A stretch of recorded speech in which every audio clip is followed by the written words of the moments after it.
You, John Fitzgerald Kennedy, do solemnly swear. I, John Fitzgerald Kennedy, do solemnly swear. That you will faithfully execute the office of President of the United States. That I will faithfully execute the office of President of the United States. And will, to the best of your ability. And will, to the best of my ability. Preserve, protect, and defend the Constitution of the United States. Preserve, protect, and defend the Constitution of the United States. So help you God. So help me God.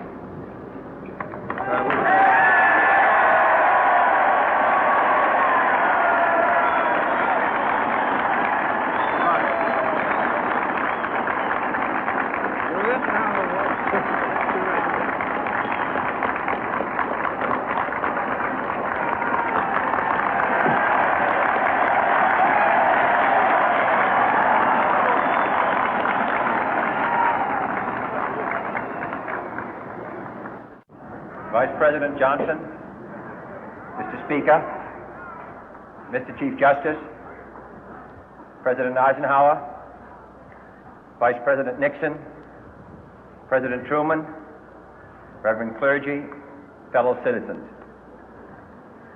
We observe today not a victory of party, but a celebration of freedom, symbolizing an end as well as a beginning, signifying renewal as well as change.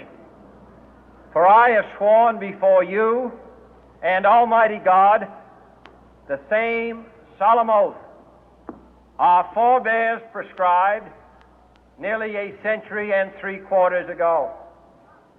The world is very different now, for man holds in his mortal hands the power to abolish all forms of human poverty and all forms of human life.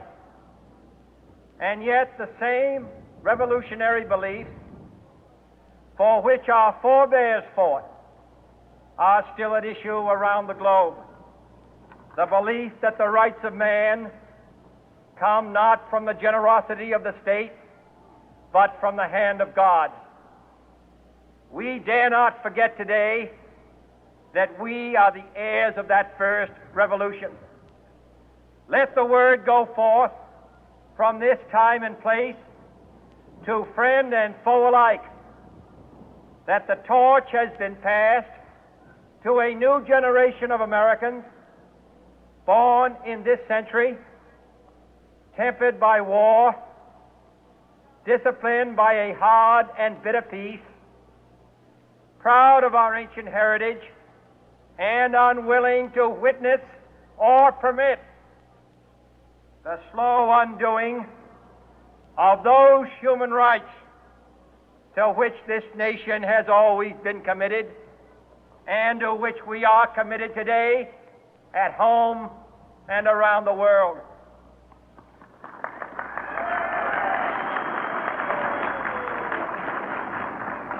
Let every nation know, whether it wishes us well or ill, that we shall pay any price, bear any burden, meet any hardship, support any friend, oppose any foe to assure the survival and the success of liberty.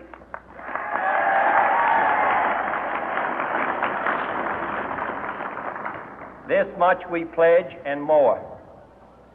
To those old allies whose cultural and spiritual origins we share, we pledge the loyalty of faithful friends. United, there is little we cannot do in a host of cooperative ventures. Divided, there is little we can do, for we dare not meet a powerful challenge at odds and split asunder. To those new states whom we welcome to the ranks of the free, we pledge our word that one form of colonial control shall not have passed away, merely to be replaced by a far more iron tyranny. We shall not always expect to find them supporting our view, but we shall always hope to find them strongly supporting their own freedom, and to remember that in the past, those who foolishly sought power by riding the back of the tiger ended up inside.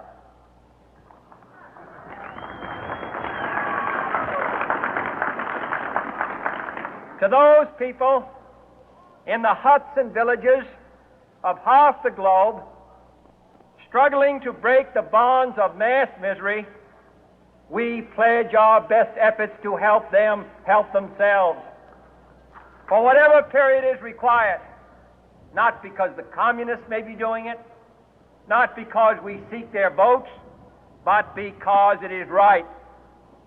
If a free society cannot help the many who are poor, it cannot save the few who are rich.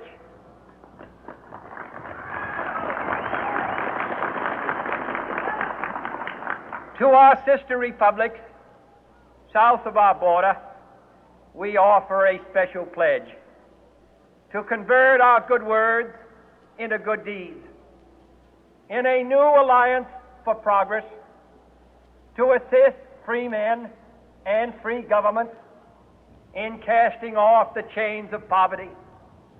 But this peaceful revolution of hope cannot become the prey of hostile powers.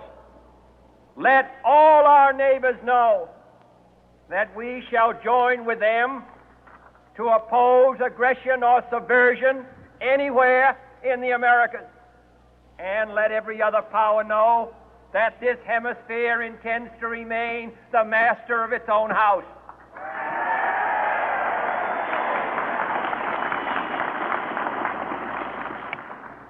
To that World Assembly of Sovereign States, the United Nations, our last best hope, in an age where the instruments of war have far outpaced the instruments of peace, we renew our pledge of support to prevent it from becoming merely a forum for invective, to strengthen its shield of the new and the weak, and to enlarge the area in which its writ may run.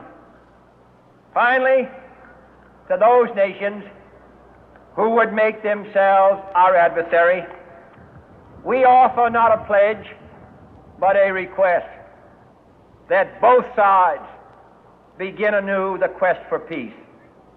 Before the dark powers of destruction, unleashed by science, engulf all humanity in planned or accidental self-destruction, we dare not tempt them with weakness, for only when our arms are sufficient beyond doubt can we be certain beyond doubt that they will never be employed. But neither can two great and powerful groups of nations take comfort from our present course, both sides overburdened by the cost of modern weapons, both rightly alarmed by the steady spread of the deadly atom, yet both racing to alter that uncertain balance of terror that stays the hand of mankind's final war. So let us begin anew, remembering on both sides that civility is not a sign of weakness, and sincerity is always subject to proof. Let us never negotiate out of fear, but let us never fear to negotiate.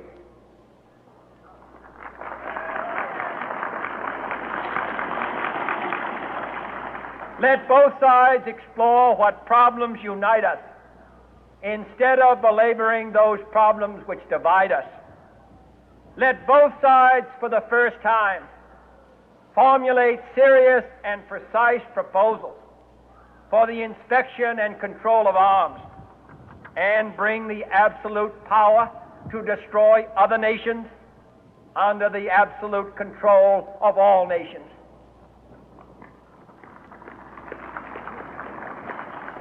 Let both sides seek to invoke the wonders of science instead of its terrors. Together, let us explore the stars, conquer the deserts, eradicate disease, tap the ocean depth, and encourage the arts and commerce. Let both sides unite to heed in all corners of the earth the command of Isaiah to undo the heavy burden and let the oppressed go free.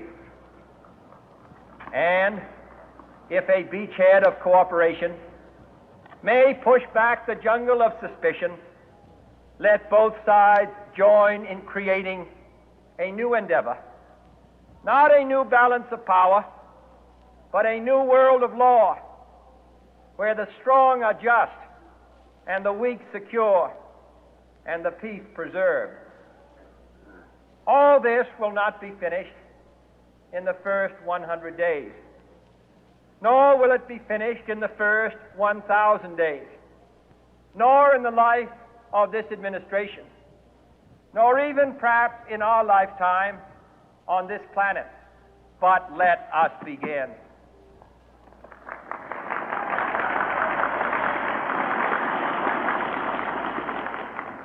In your hands, my fellow citizens, more than mine, will rest the final success or failure of our course. Since this country was founded, each generation of Americans has been summoned to give testimony to its national loyalty. The graves of young Americans who answered the call to service surround the globe. Now the trumpet summons us again, not as a call to bear arms, though arms we need, not as a call to battle, though in battle we are, but a call to bear the burden of a long twilight struggle, year in and year out, rejoicing in hope, patient in tribulation, a struggle against the common enemies of man, tyranny, poverty, disease, and war itself. Can we forge against these enemies a grand and global alliance, north and south, east and west, that can assure a more fruitful life for all mankind? Will you join in that historic effort?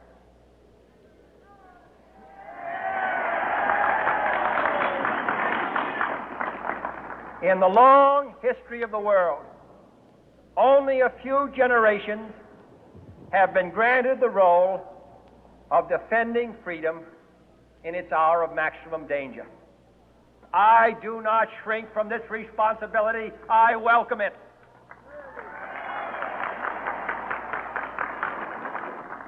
I do not believe that any of us would exchange places with any other people or any other generation. The energy, the faith, the devotion which we bring to this endeavor will light our country and all who serve it. And the glow from that fire can truly light the world. And so, my fellow Americans, ask not what your country can do for you, ask what you can do for your country.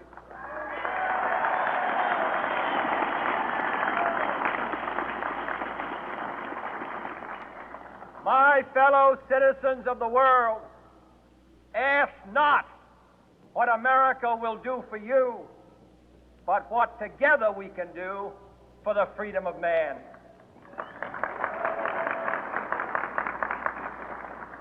Finally, whether you are citizens of America or citizens of the world, ask of us here the same high standards of strength and sacrifice which we ask of you. With a good conscience, our only sure reward, with history the final judge of our deeds, let us go forth to lead the land we love, asking His blessing and His help, but knowing that here on earth God's work must truly be our own.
Thank you.